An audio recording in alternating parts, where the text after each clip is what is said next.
Bismillahirrahmanirrahim. Alhamdulillahirabbil alamin. Wa sallallahu wa sallama ala sayyidina Muhammadin asyrafil mursalin wa ala alihi wa sahabatihi at-tayyibin at-tahirin. Allahumma la sahla illa ma ja'altahu sahla wa anta taj'alul hazna idza syi'ta sahla. Allahumma rzuqna al-ikhlas fi niyyati wal qawli wal amal lillahi ta'ala.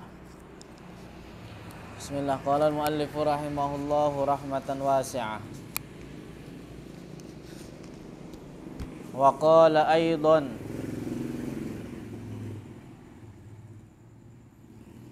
ghayatul ma'rifati billahi al-iqanu biwujudihi ta'ala bila kaifin wala makan. Dan telah berkata juga Al-Imam Ahmad Ar-Rifai bahwa puncak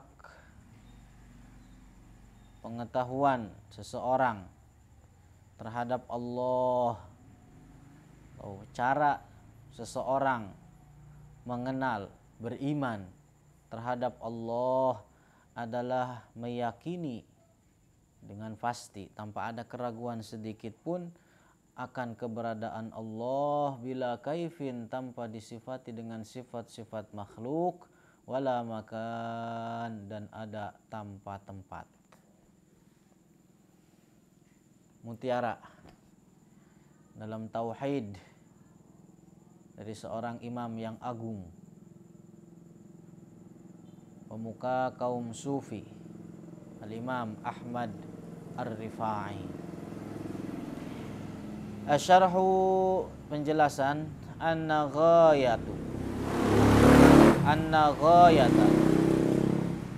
ghayata bahwasanya puncak, wa aqsa sama puncak, ma yastati'u apa yang bisa dilakukan oleh seseorang, an yasila ilaihi untuk sampai kepadanya, al-insanu oleh seseorang, oleh manusia, binisbati li ma'rifatillah, di dalam mengenal terhadap Allah, di dalam beriman terhadap Allah, huwa an yajzima adalah meyakini dengan pasti tanpa ada keraguan sedikit pun, biwujudihi ta'ala dengan keberadaannya Allah, bila kaifin tanpa disifati dengan sifat makhluk, wala makanin dan ada tanpa tempat.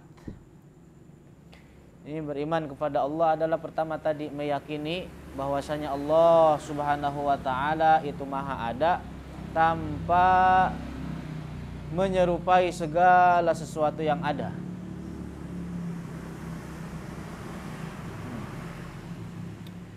Wa hadza ghayatu ma'rifatil anbiya, dan ini adalah puncak pengetahuan para nabi, wal malaikati dan para malaikati, wal auliyai dan para wali, billahi terhadap Allah.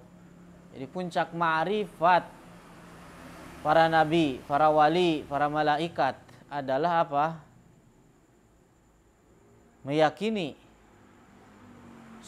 Allah Subhanahu wa ta'ala tanpa disifati dengan sifat makhluk dan ada tanpa tempat.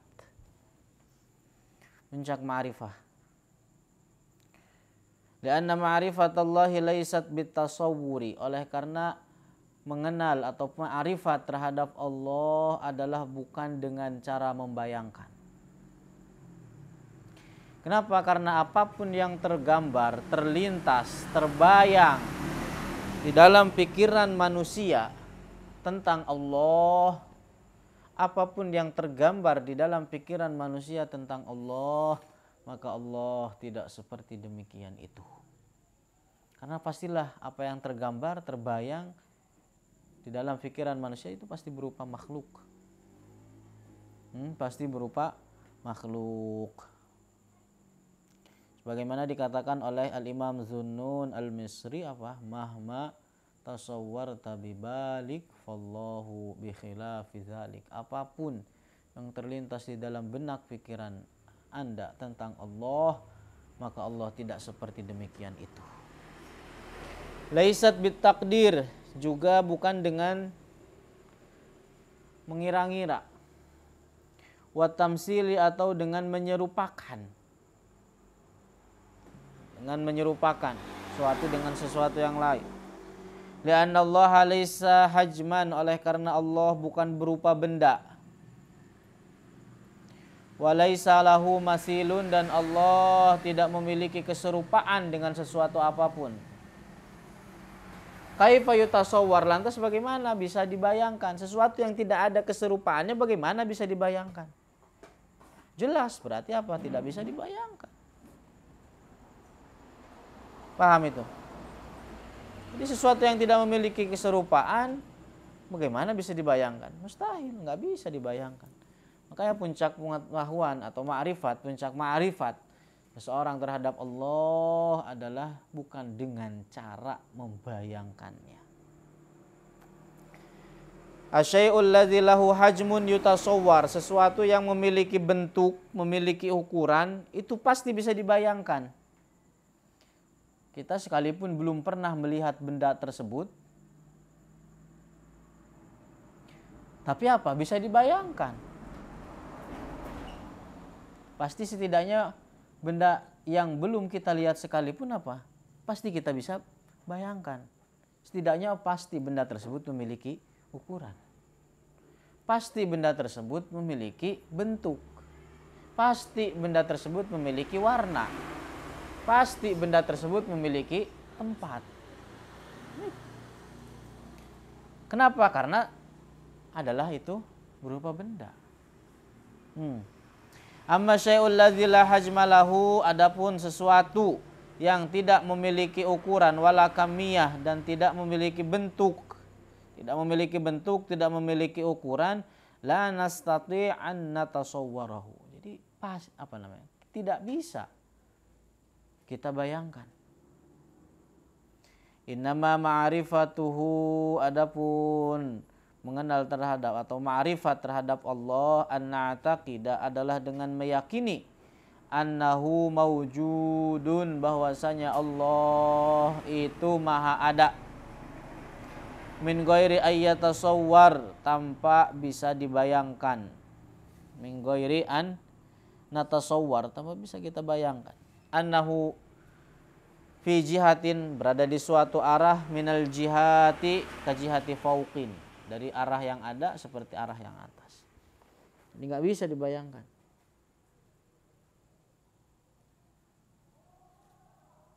Jadi nggak bisa dibayangkan bahwa Allah berada di suatu arah, nggak bisa dibayangkan bahwa Allah berada di suatu tempat. Karena apa? Bertempat, berada di suatu arah, berada dilalui atau dilalui oleh waktu, itu semua adalah sifat-sifat makhluk. Karena sesuatu yang memiliki keserupaan, sesuatu yang boleh disifati oleh sesuatu, berarti apa? Boleh juga disifati bagi yang lainnya. Al-mutasyabihan yajuzu alaihima ma yajuzu alal akhar. Jadi sesuatu yang memiliki keserupaan boleh bagi yang ini apa yang boleh bagi yang lainnya. Paham?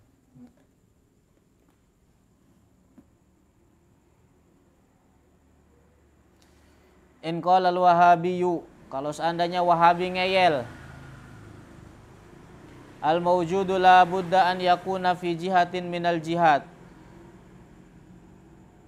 sesuatu yang ada harus berada di suatu arah dari arah-arah yang ada. Fa kaifa taquluna Allahu mawjudun bila jihatin wala makan, lantas bagaimana kalian katakan bahwa Allah ada tanpa tempat, ada tanpa arah?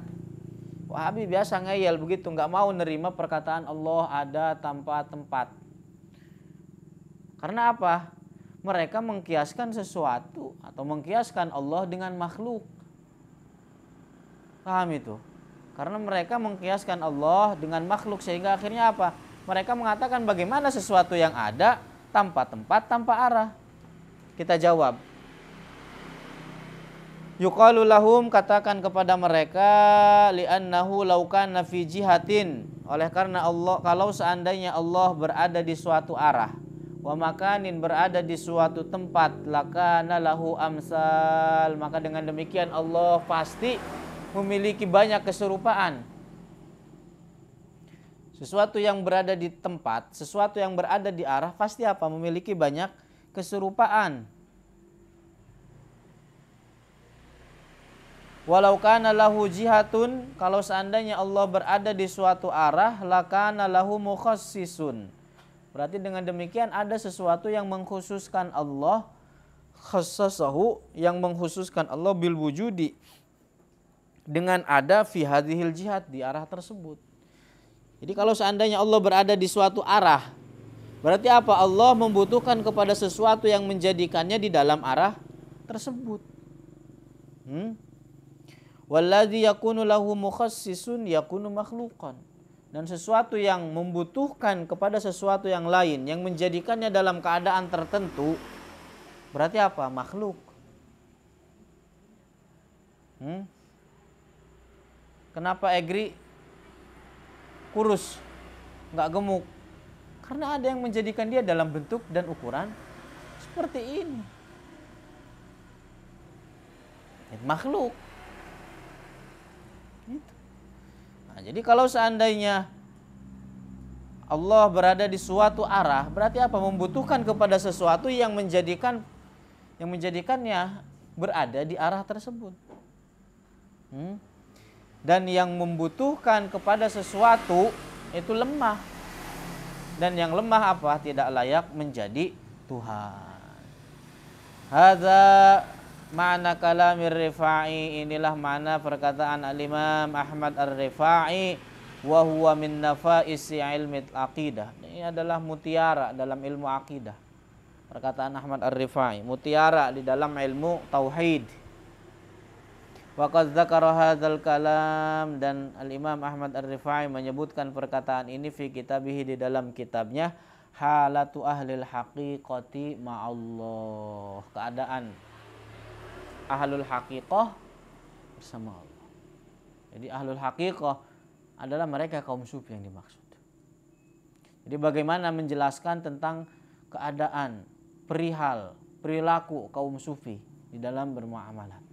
Termasuk di dalamnya menjelaskan tentang keyakinan-keyakinan kaum sufi, yaitu adalah ini, bahwa puncak ma'rifat seseorang terhadap Allah adalah dengan meyakini bahwasanya Allah ada tanpa disifati dengan sifat makhluk, dan ada tanpa tempat.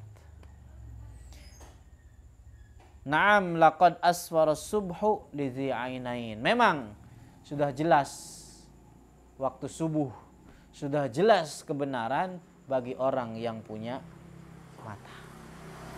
Bagi orang yang punya mata. Tapi kalau yang buta, bagaimana bisa melihat matahari? Sebesar apapun atau seterang apapun matahari, apa kalau seandainya dia buta bisa lihat apa kagak? Begitu juga orang yang dibutakan hatinya, sebanyak apapun kebenaran, sebanyak apapun dalil, sebanyak apapun penjelasan, tidak akan pernah mengena bagi dia. Wallahu a'lamu bishawab.